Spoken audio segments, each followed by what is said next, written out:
Hello coasters, Alan once again here from the All Aboard the Toon Roller Coaster page.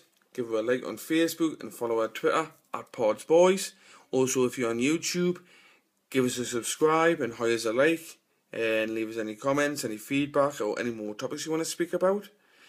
It goes the same for Facebook and Twitter also. No, don't forget the Twitters. I've want to use this video to speak about the West Ham game. Big game, massive game. Make or break the season. One of them games you need to win.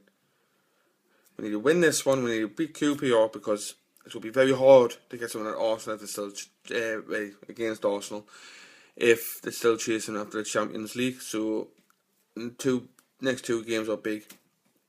I've came up with a good lineup, hopefully, for Mr. Pardew, if you're tuning in out there. He's came out in his press conferences. We've got to threaten the goal more. In other news, water is wet, son, because it's no shit that we need to threaten the goal more.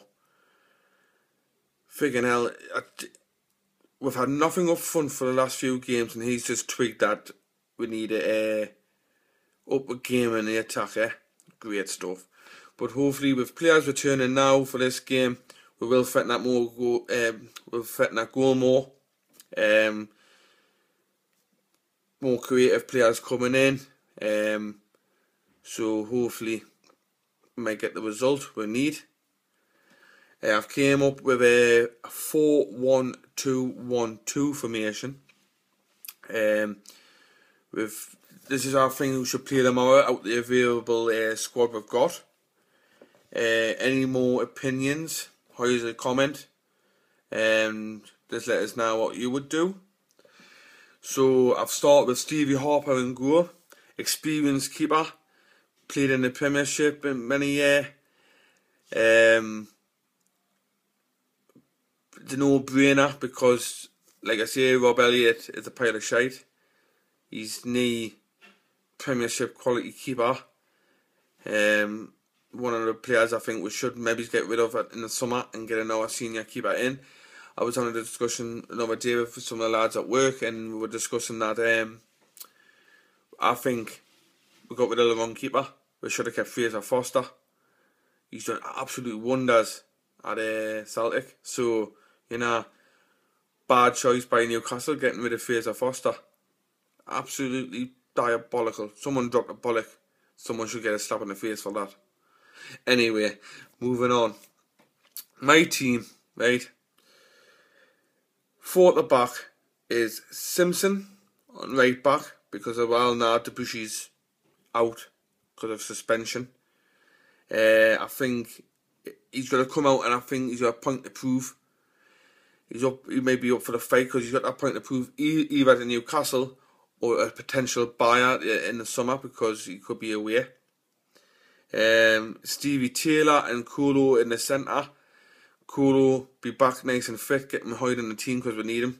We need a leader on the pitch to organise the back four because the back four there was no organisation at Liverpool. They were on the holidays. So Kolo will be back and start cracking that whip. With Stevie Taylor, I'd rather have him over younger Mbira at the minute because Taylor's more experienced in defence in the Premiership. I think Mbira's one for the future. He's had good experience in the last few games with Colaccini being out, so I think he's one of the future. He's got potential, but I don't think we need experience for this fight we're facing at the minute. On the left, I would put Perch. I would rather have Perch there than Jonas because he's a pile of shite. Waste of space and he's had his time at the club. And I think he needs to say see you later in the summer and let some fresh blood come in. So I'll have Perch in the left back. Defensive midfielder, I have Suzuki because yet again Chetiote has not performed, delivered anything this season. Thinks he's safe in the squad. Well, I tell you what, he's not safe because Suzuki should go in there, challenge him for his place, and then it might up into his game because he's been absolutely diabolical this season.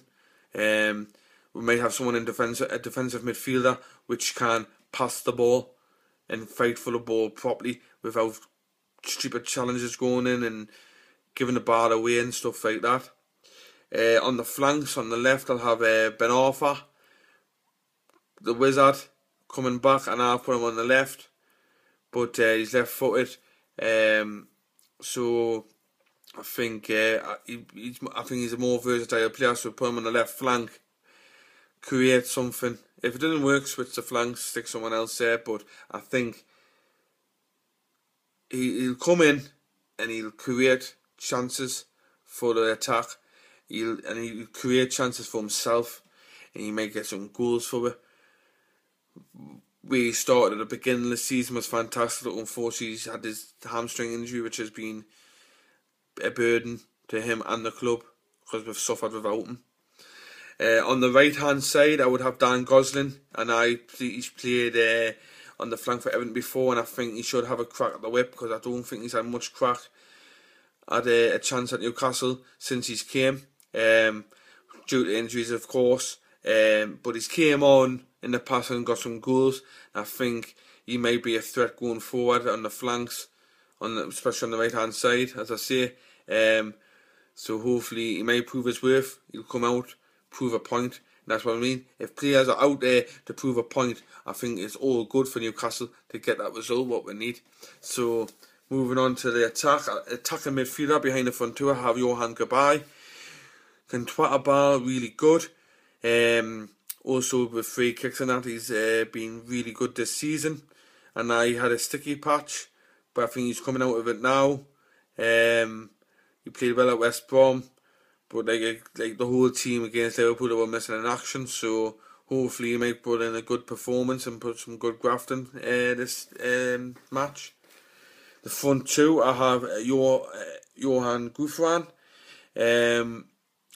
Great addition to the squad. I do not know why the hell he got left out at Liverpool after a good performance against West Brom. Got a goal there, so hopefully he can come out against West Ham, cause some problems with his pace, getting some good positions, and maybe he's getting a few goals. At least one goal, please. And partnering him, of course, you have to have Papi Cisse. As long as he watches his line, doesn't get offside, you know, we're in with a chance of him getting on the score sheet. But he just needs to watch that line, you know. How many times this season he's been caught offside at Divinah. I think he needs to curb his temper now. I think he's getting a lot of bookings as well for stupid, immature things. I think having to go at the ref and all that and getting his anger better of him, you know what I mean. So you have to watch himself because so many bookings you get a suspension. So and I don't want to lose him for like the last 2 games or the season. So he just needs to calm himself down a bit, I reckon. So that's me starting lineup I would have straight away. If you've got any more suggestions, just leave us a comment on the page or on YouTube, and it'll be interesting to see what you think out there. That's all I ask from you is I don't need to ask, but we know for a fine fact that the travelling crowd will get down there, support the team, get in there, you know, be that 12th man. We need it as much as ever at this time of the season because of the dogfight we're in, and to stick with the team. As long as we all stick together, Newcastle will never be defeated, you know. So I just leave it with that, and I just hope I'll be celebrating tomorrow. However, lads.